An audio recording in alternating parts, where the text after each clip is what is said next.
Ladies and gentlemen, welcome back to another amazing video. Today I'm here to talk to you about NFT market updates and also some crypto updates, but not too much.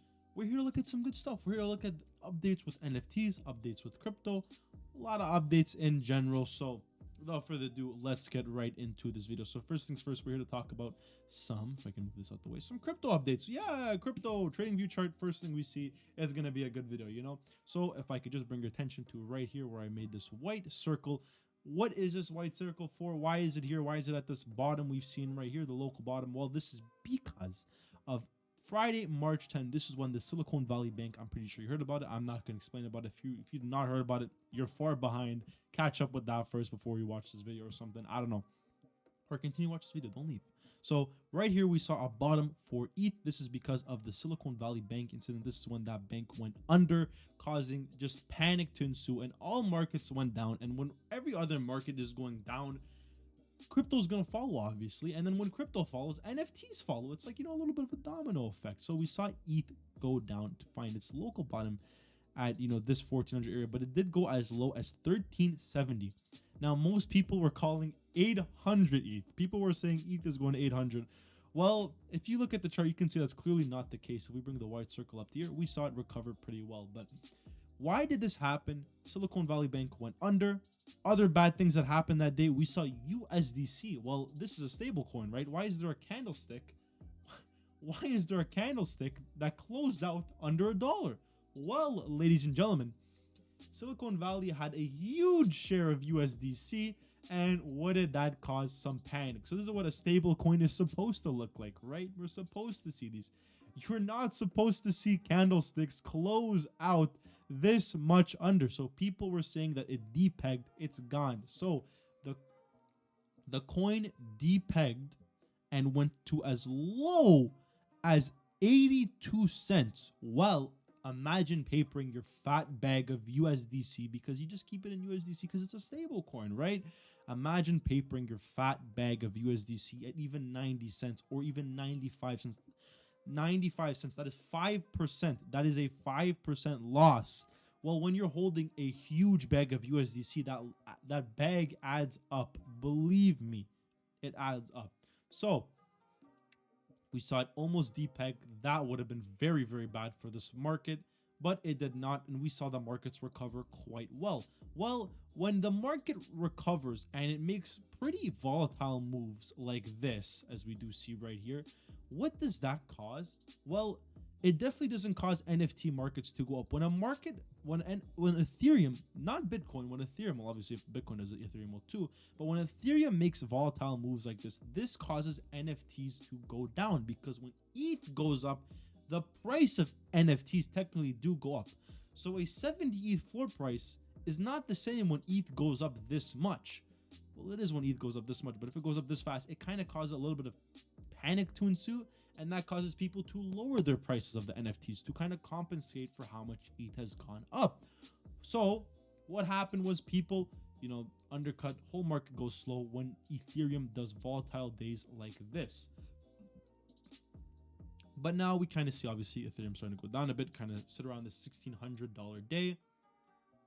We do go on Dune Analytics. We can see we're in a little bit of a recovery area, but not really. We're kind of in this downtrend. If you do look right here, we're in a bit of a downtrend. I'll go into that in a couple of seconds.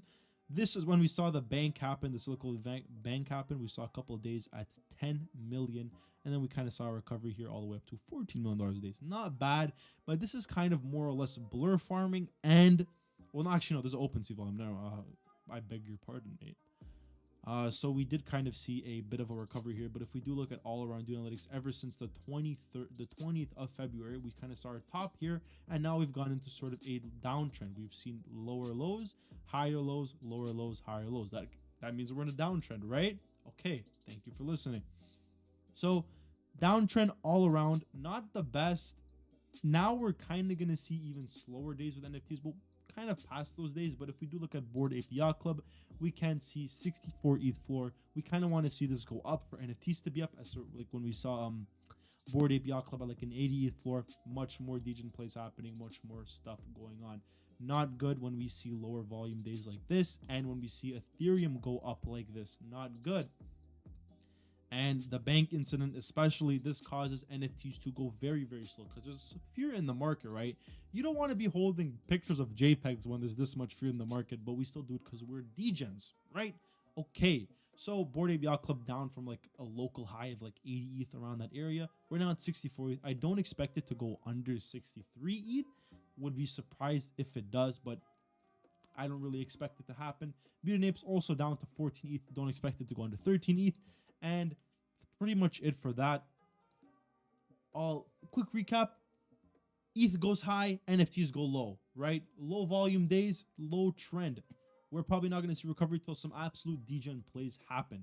Now we're going to look at the top 100 projects to see what is kind of a deal for you, what is kind of a steal for you, and what could potentially be good. HVMTL, this is Yuga Labs' new project, right?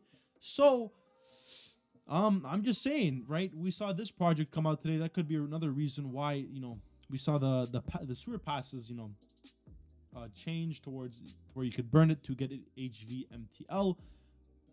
That's good to see, I guess, for Yuga Labs, but floor price not as, you know, not as exciting as some expected it to see. Azuki's been holding very, very well, not really dipping that much. MG Land, nothing really. Additions, we'll get into that. Nothing really crazy, insane that really makes me think, hey, let's talk about this. 12 Pepe's, keep an eye on this. This could potentially be an absolute degen play. Sitting at 0.15 ETH, you could find that maybe plus 0.2 if it continues. It's a degen play. Be careful with that. Wrecked Guy, 0.87 looks like a beautiful play to me. We've seen this thing been dying to break that like 0.13 area of resistance. Owls could potentially be a play. I would kind of stay away. Nothing really else. Goblin Town did release some pretty interesting news. I would still say away. Not really that much people bullish on Goblin Town. Degen Tunes, this could potentially be a play. 0.39 kind of looks good. That's if you do believe in, like, if you do some of your own research and do some other things as well. We're going to look at additions to see what's going on with this.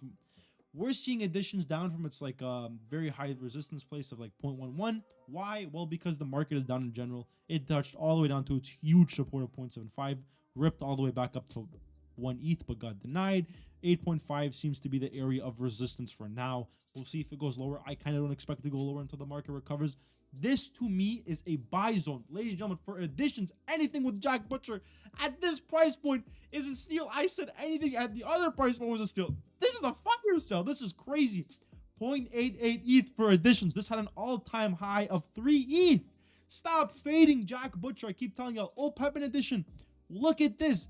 Jack Butcher explained that he's more like he had a little thread about OPEPins. This caused floor price to rip to 0.65 ETH, and now it's low. They're giving you another opportunity to get into generational wealth. Stop fading. Not financial advice, by the way. So that's pretty much it.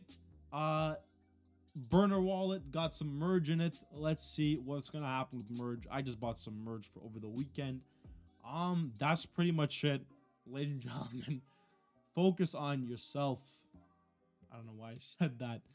That's it. Simple market videos. I don't know. I'm lost. Good. Have a good day. Have a good night. Goodbye.